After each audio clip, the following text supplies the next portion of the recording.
같이 보실 말씀 역대하 7장입니다. 역대하 7장 11절부터 16절 말씀입니다.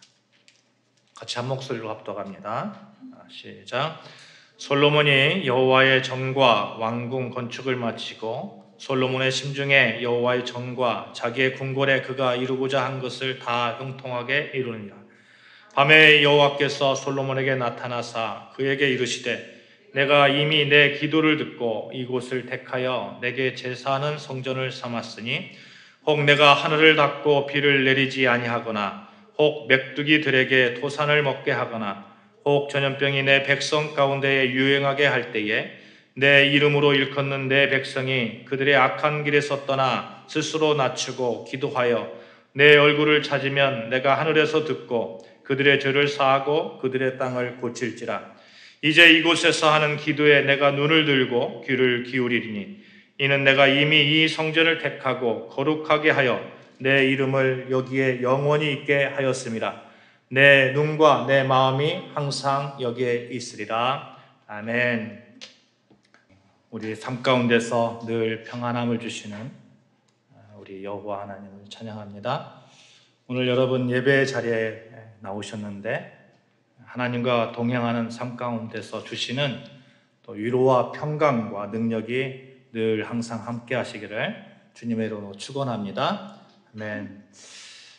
우리가 지금 예배를 드리는 이 행위는 우리가 의지를 가지고 지금 나와 있습니다. 예배의 자리에 나와 있어요. 그 믿음에 대한 행함, 노력이 하나님을 기쁘시게 하리라고 믿습니다. 또한 기쁘시게 할 뿐만 아니라 항상 함께 하시는 하나님의 자녀로서의 삶이 더욱 온전해지리라고 이렇게 믿습니다.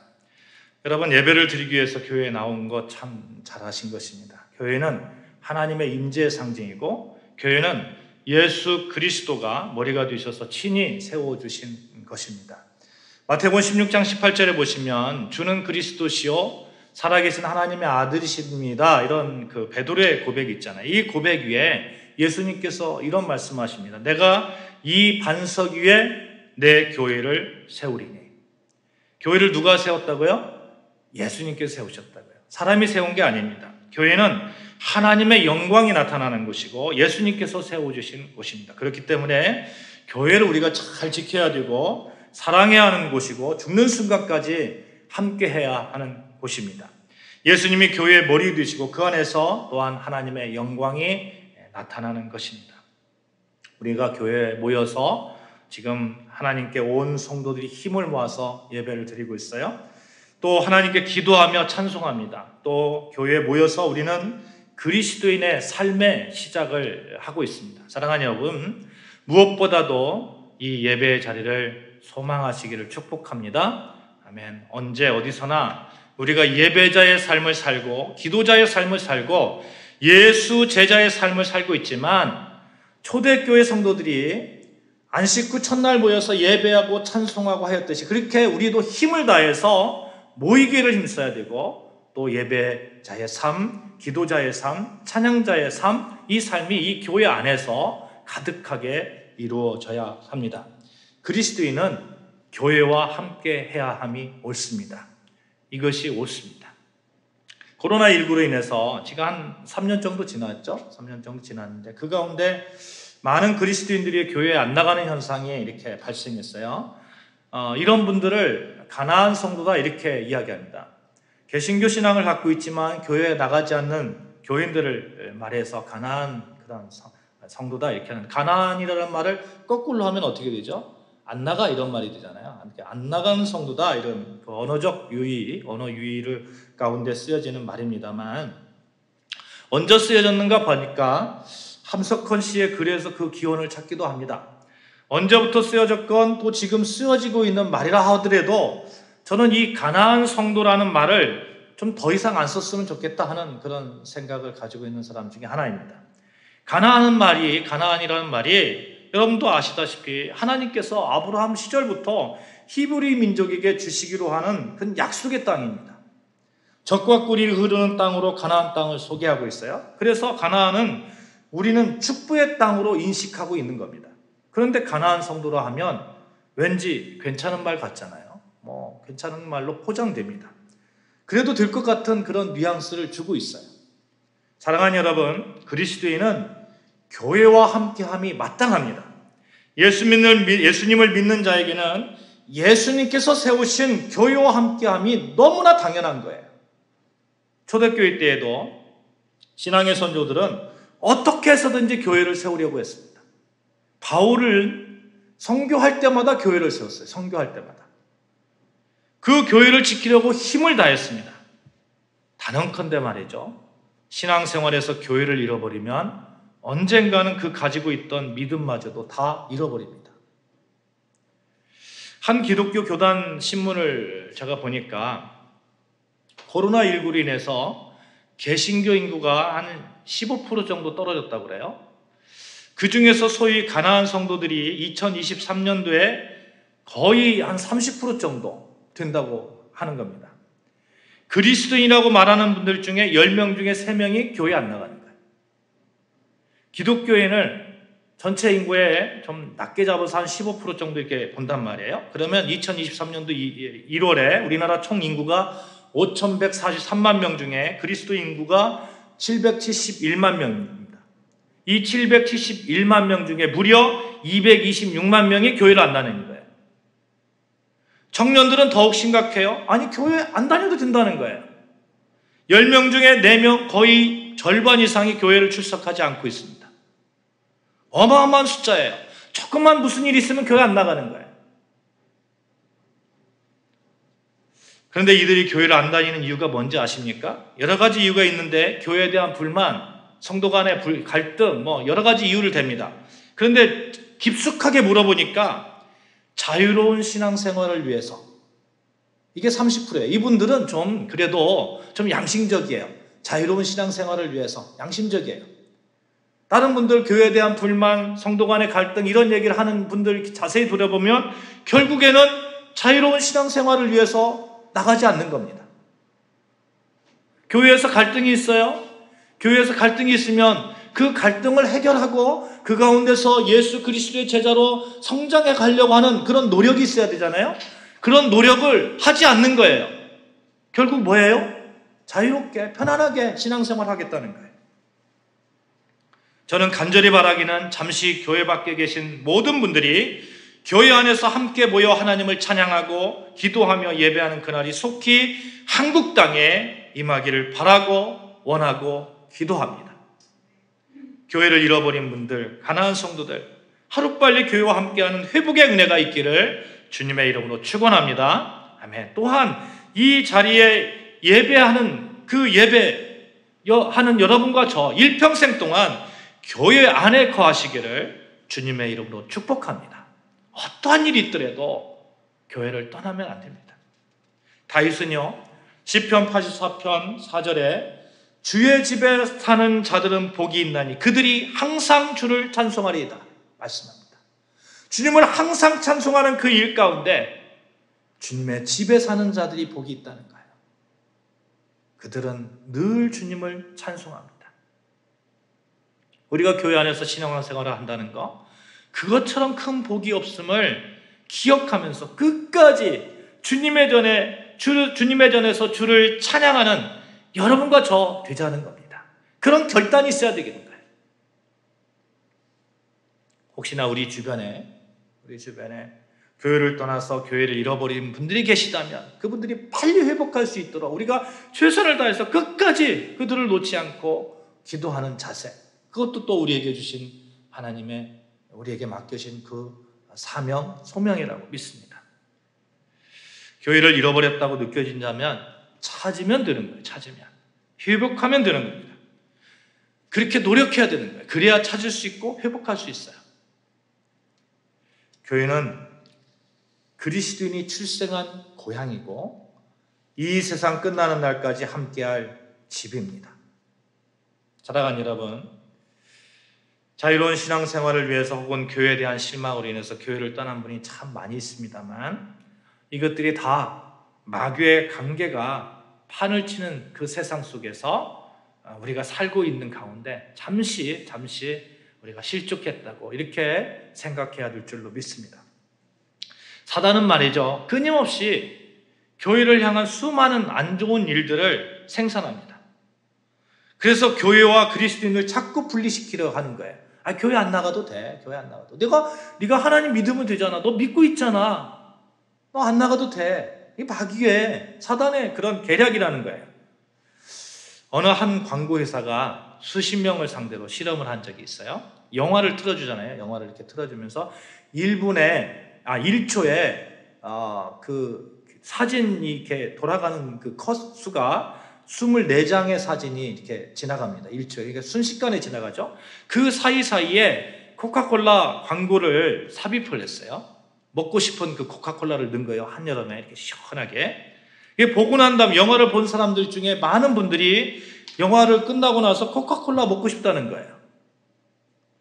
이런 광고 법적으로 금지되어 있어요. 그러나 간접 광고는 어느 정도 이제 허용되는 세상을 우리가 살고 있어요. 예를 들면 이런 거죠. 드라마에서 이렇게 배우가 막 이렇게 핸드폰을 가지고 핸드폰 상표가 딱 보이게끔 전화를 한다든지, 화장품 상표가 보이게끔 화장을 한다든지, 이런 거 다 간접 광고죠. 3명의 여자가 국제중에 보내는 시험을 치르고 나서 이 얘기를 합니다. 나는 새벽 기도 가서 기도했어. 나는 법당에서 기도했어. 나는 부적을 만들어 왔어. 우리가 얼마든지 드라마에서 볼 수 있는 내용이잖아요. 이런 모습을 본 사람들은 어떨까요? 드라마에서는 모든 종교를 배려한다고 그렇게 제작했을지 모르지만 이 드라마를 본 분들은 은연중에 기독교는 샤머니즘 종교가 같다는 메시지예요. 기독교는 모든 종교에 대해서 인정해야 된다는 메시지고, 더 깊이 들어가면 기독교에만 구원이 있다는 거 아니다 라는 그런 메시지가 노출되어 있는 거예요. 마귀는 말이죠, 우는 사자와 같이 그리스도인들이 교회를 떠나게끔 자꾸 부정적인 이미지를 심어준다는 거예요. 사단의 계략 중에 부정적인 이미지를 만들어서 심어주는 것은 어제나 오늘이나 미래에나 아마도 참 효과가 많은 그런 그 사단의 계략일 겁니다. 사랑하는 여러분, 그래서 우리가 교회에 대해서 부정적인 그런 마음이 든다면 교회에 나와서 기도하시는 거예요. 하나님 붙드시는 거예요. 소위 가난한 성도들이 다량으로 생산되는 이 시대에 우리는 어떤 교회관을 가지고 살아야 됩니까? 그리스도인의 삶은 교회와 함께 출생하고 교회와 함께 이 땅의 삶이 끝나는 것인데, 우리는 그리스도를 주로 영접하는 순간 교회에 대해서 알게 되고, 예수 그리스도를 주로 영접하는 순간 교회와 함께 할 수밖에 없는데, 내가 교인이 되는 것인데, 이렇게 교인이 되어서 교회를 사랑하고 교회에 충성하는 것이 예수께 충성하고 내가 그리스도인이라는 그 정체성을 지켜나가는 것이라는 것을 늘 기억하시는 여러분과 저 되자는 겁니다. 여러분, 교회가 무엇이라고 생각합니다. 어떤 교회를 만들고 싶으십니까? 왜 우리는 주일마다 교회에 와서 예배를 드려야 합니까? 아프면 집에서 저 어렸을 때는요, 막 아파가지고 너무너무 힘들어 죽겠는데 아버님 막 끌고 교회를 다니는 거예요. 교회를. 그게 왜 그랬을까? 지금 생각해보면 좀 이해가 돼요. 왜냐하면 그렇게 했기 때문에 제가 지금 이렇게 주일날 예배 드려야 된다는 것을, 어떠한 일이 있더라도 예배 드려야 된다는 것을 제가 체득한 거예요. 독일 신학자 에밀 브루노는 교회를 어떻게 이해하느냐에 따라서 그의 모든 신앙생활은 결정된다, 이렇게 말했습니다. 우리 신앙생활이 어떻게 결정된다고요? 교회를 어떻게 이해하느냐. 교회에 대한 바른 개념, 교회란 무엇이고 교회란 어떻게 해야 하는지, 교회상을 바르게 설정해 놓고 거기에 맞는 교회를 우리가 정말 만들어 가려고 이렇게 노력해야 될 줄로 믿습니다. 오늘 역대하 말씀을 보면 솔로몬의 성전에 관한 말씀이에요. 이스라엘 역사 가운데서 가장 찬란한 문화와 부를 누렸던 그 솔로몬의 성전 이야기입니다. 근데 이 솔로몬의 성전을 보시면 사람들이 이렇게 만들었습니까?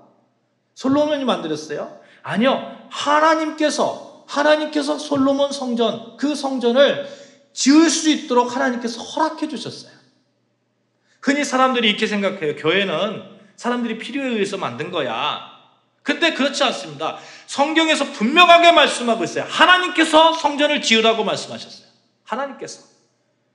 왜 성전을 지으라고 하십니까? 그 성전에서 택한 백성들이 하나님께 예배하기 위함이고 그의 백성들이 악한 길에서 떠나 스스로 낮추고 기도하여 하나님께 용서받기 위함이고 또한 하나님의 말씀을 배워서 하나님의 거룩함을 배워나가고 그 뜻을 지켜나갈 수 있는 힘을 공급받기 위함입니다. 신약에서도 예수님께서 내 교회를 세우리니 말씀합니다. 교회는 예수님께서 직접 세우신 곳이에요. 내가 예수 그리스도를 주로 고백하는 그 고백이 있는 한 예수 그리스도께서 직접 세우신 이 교회에 대해서 정말 사랑을 가지고 정말 정성을 가지고 교회를 이렇게 생각해야 되지 않겠어요? 그 교회 안에서 예수님의 가르침이 이루어졌고 성도가 교제하고 예수 제자의 삶을 살아가는 힘을 얻습니다.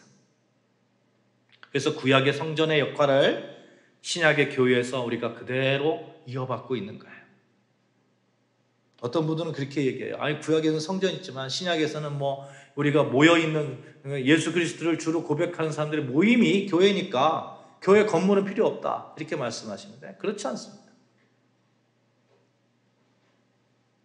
사랑하는 여러분, 성전 교회는 하나님의 선물이고 하나님의 작품이고 하나님께 기원이 있는 공동체라는 것을 꼭 붙드시기를 바랍니다. 그러한 믿음 가운데 있을 때 우리는 늘 교회 중심의 삶을 살 수 있어요. 민수기 2장에 보시면 출애굽한 이스라엘 각 지파들이 진을 편성하고 행군하는 모습이 그려지고 있습니다. 이때 진을 칠 때에 성막을 향해서요 각 지파들이 진을 쳤다고 이렇게 말씀하고 있어요. 그래서 성막이 있으면 그 중심에 놓고 세 지파씩 12지파가 삥 둘러서 그 모양을 가지고 살아갔다는 거예요. 왜 하나님의 집은 백성들의 집 한가운데 놓여 있었을까요? 무슨 메시지입니까? 항상 너희들의 삶의 중심부에 하나님의 집이 있어야 된다. 너희는 하나님의 나의 보호 아래에 있어야 한다. 너희는 하나님의 백성, 하나님을 늘 기억해야 된다 하는 그런 메시지 아닙니까? 에덴 중앙에 하나님께서 천지를 창조하시고 에덴 동산 중앙에 선악과를 놓으셨잖아요. 왜 그렇게 했을까요? 너희는 하나님을 기억하라는 거예요. 우리 삶 가운데 우리 이 성전이 중앙에 있는 것은 너희는 하나님을 기억하고 살라는 그런 메시지입니다. 그리고 그 가운데서 정말 기쁠 때나 슬플 때나 하나님을 기억하고 언제든지 달려갈 수 있는 그러한 교회를 축으로 하는 삶을 살아라 하는 그런 하나님의 메시지 아니에요? 교회 중심의 삶의 필요성을 말하기 위해서 하나님은 진 가운데에 내 집을 지으라고 명령하셨다는 것을 우리가 기억해야 합니다. 우리 교회 염창동에 있어요. 요즘은 거리의 개념이 많이 바뀌었습니다. 서울의 어느 곳이든지 1시간 이내면 갈 수 있어요. 경기도에서도 1-2시간이면 옵니다. 제가 가르치는 성악 아카데미 회원 중에 이 평택에서 오시는 분이 계세요. 이분이 성악을 사모하는 마음이 있으니까 그 사모하는 마음으로 화요일 날 저녁마다 이렇게 평택에서 찾아오는 거 아니에요? 저녁에 찾아올 때 얼마나 막히겠어요? 굉장히 막힙니다. 근데 그 막힘을 감수하고 마음이 있으니까 찾아오는 거예요. 마음이 있으니까.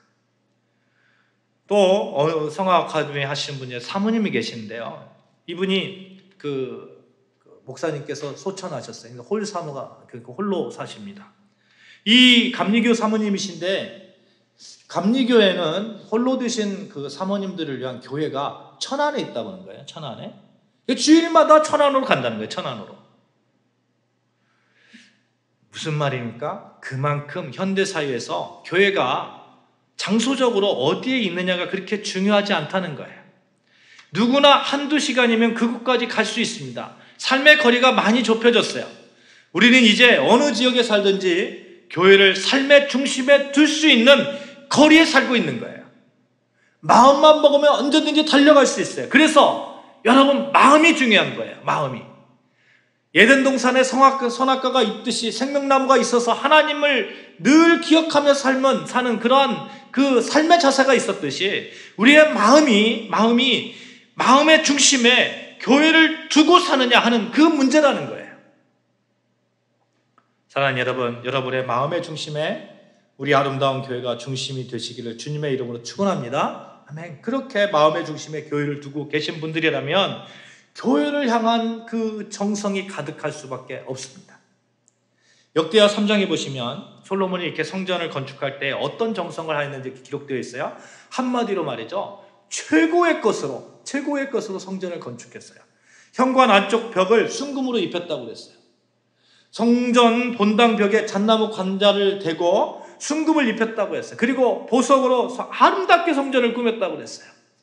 한마디로 최고의 것으로 교회를 향한 정성, 여러분에게 교회를 향한 정성이 넘쳐야 되겠다 하는 겁니다. 사실 성전 건축은 다윗왕이 하려고 그랬죠. 그러나 다윗왕은 성전을 건축할 수 없었어요. 왜냐하면 역대하 22장 8절에 보시면 이런 말씀이 있습니다. 여호와의 말씀이 내게 임하여 이르시되 너는 피를 심히 많이 흘렸고 크게 전쟁하였느니라. 내가 내 앞에서 땅에 피를 많이 흘렸은즉 내 이름을 위하여 성전을 건축하지 못하리라 말씀합니다. 하나님은 어떤 분이세요? 공의의 하나님이시고 정말 사랑의 하나님이신데 정말 피를 많이 흘린 그 다윗의 손에 하나님의 전을 건축하게 허락하지 않으셨어요.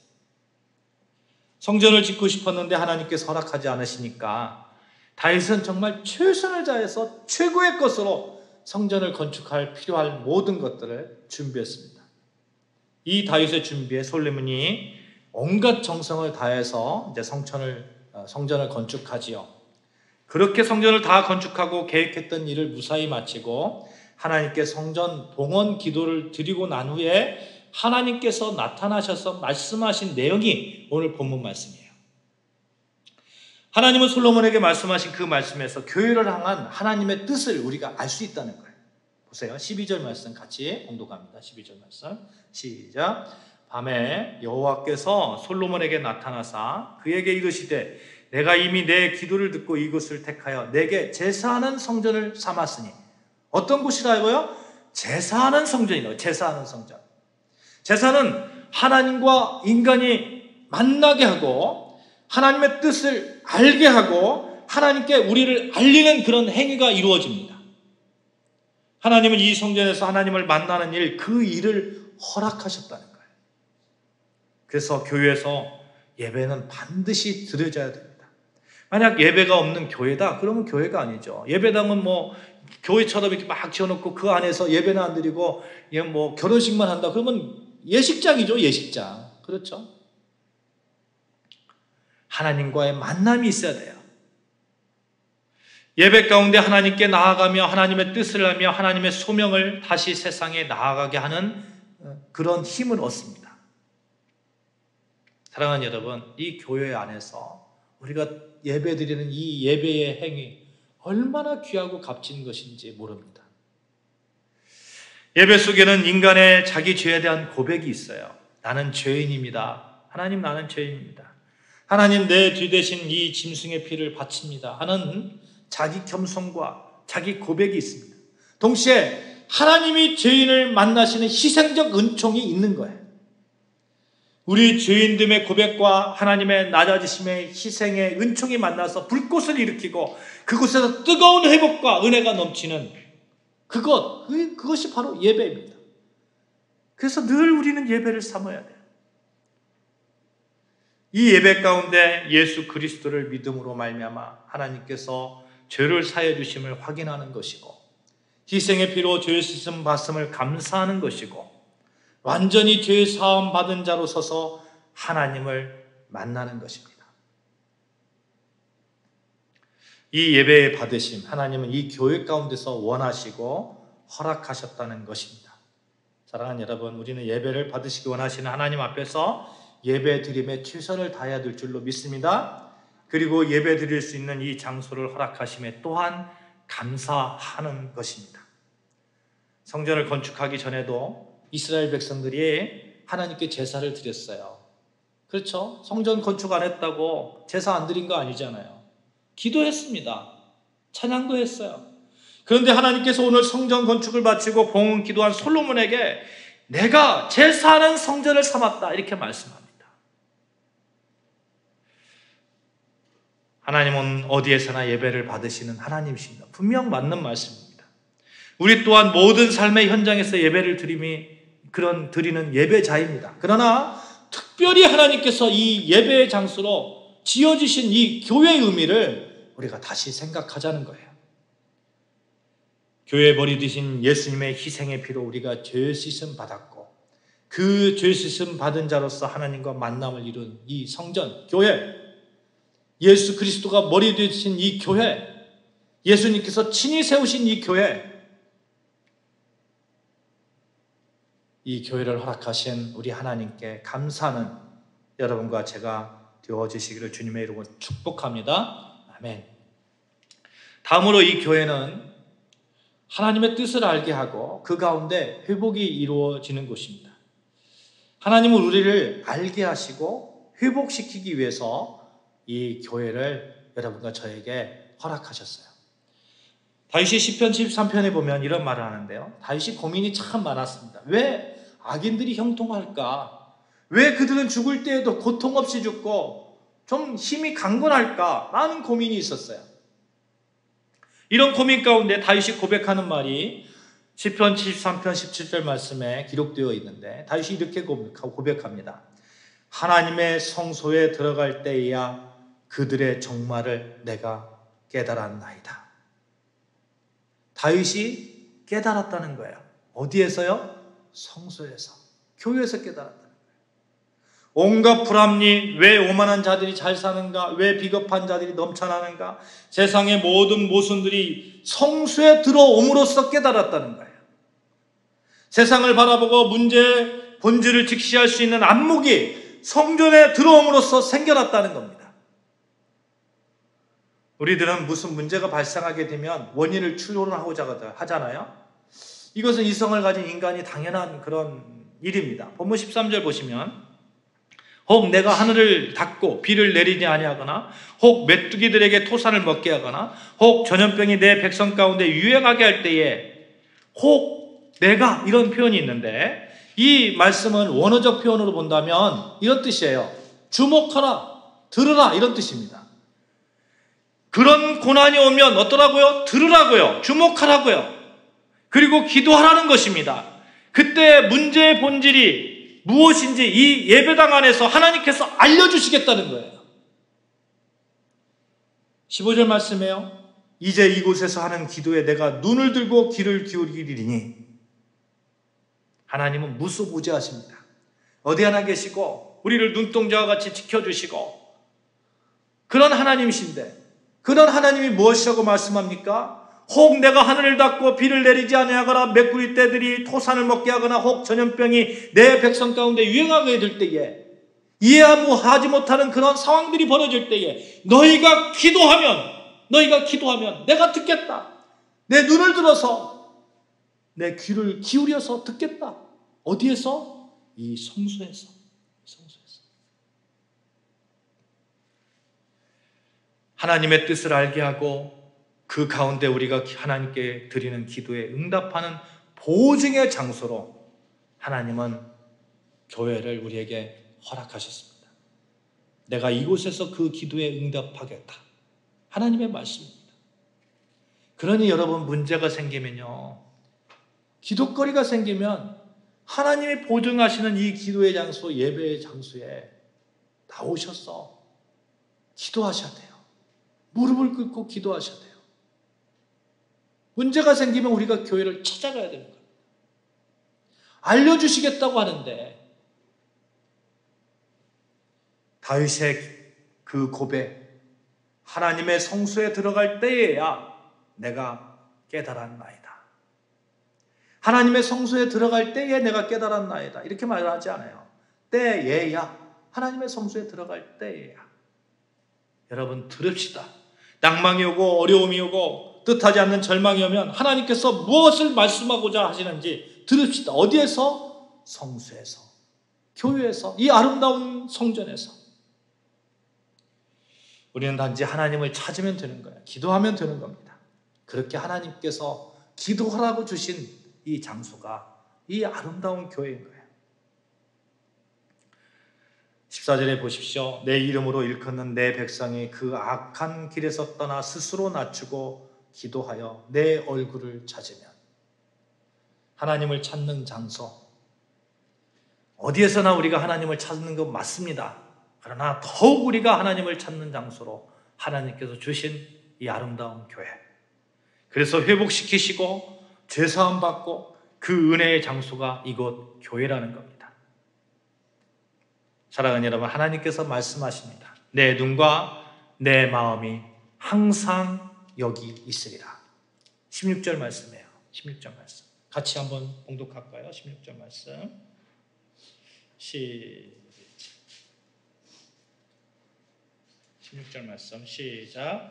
이는 내가 이미 이 성전을 택하고 거룩하게 하여 내 이름을 여기에 영원히 있게 하였습니다. 내 눈과 내 마음이 항상 여기에 있으리라. 여기에 있으리라. 하나님께서 말씀하십니다. 여기에 있겠다고 하나님께서 우리에게 말씀하셔요. 당신의 눈과 귀, 이곳에서 정말 우리를 향해서 귀를 쫑긋 세우시고 눈을 독수리 눈동자와 같이 그렇게 뜨시고 우리를 바라보시고 우리에게 관심을 가지고 집중하시겠다는 거예요. 사랑하는 여러분, 교회란 무엇입니까? 오늘 본문을 통해서 마음속 깊이 새기시를 바랍니다. 교회란 하나님을 만나는 장소고, 교회는 하나님이 우리를 회복시키는 보증된 장소이고, 교회는 저주를 그치게 하는 장소이고, 문제 해결을 받는 장소이고, 하나님을 온전히 알아가는 장소이고, 축복을 여는 장소입니다. 하나님은 항상 여기에 계십니다. 어려운 일이 있을 때마다 교회를 생각하시기 바랍니다. 어려운 일이 있을 때에, 이해하지 못할 일이 있을 때에 교회에 나오시고 기도하시기 바랍니다. 특별히 여러분, 가나안 성도 안 나가라는 말이 어떻게 유행어처럼 돼가지고 너무나 당연한 것처럼, 괜찮은 것처럼 그렇게 사단이 교묘하게 그렇게 인식시킨 이 시대를 살아가는 여러분과 저, 정신을 바짝 차리고 안 나가가 아니라 반드시 나갈 거야 라는 그러한 결단. 왜? 하나님이 항상 그곳에 계신 곳이니까. 그런 믿음의 결단을 하시는 여러분과 저 되어주시기를 주님의 이름으로 축복합니다. 하나님의 눈과 마음은 이 아름다운 교회에 영원히 거하십니다. 기도하시겠습니다.